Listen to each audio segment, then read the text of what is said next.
Ito po gagawin natin to once lang, isang beses lang.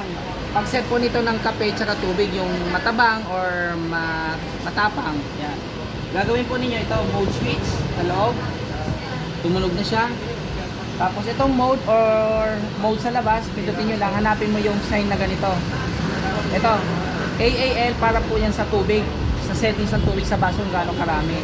Ito yung kunyari yung una, kunyari chocolate, gawin nyo yung 6.5. Pindutin nyo lang tong arrow down or up. Yan, ito yung 3 in 1, 6.5. Pangatlo, 6.5. Pwede po ninyong bawasan kung gusto ninyo, depende sa inyo. Pero bababa yung tubig dun sa baso. Pero ang standard po siya, 6.5. Ngayon, diretso na natin sa powder. Ito yung sa powder, BEU. Chocolate, 2.5. 3 in 1, 2.5. Cappuccino, 2.5. Pare-parehas po siya 2.5. Maiiba lang po siya pag soup, pag bulalo, kaya chicken. Pag chicken o kaya bulalo, 2.2 lang siya.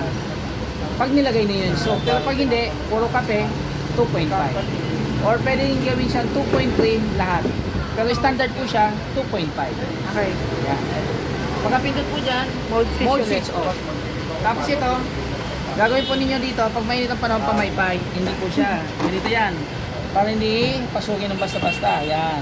Yan. Yan. Tape nyo na lang po dito, either dito sa side na to or dito. Okay. Thank you.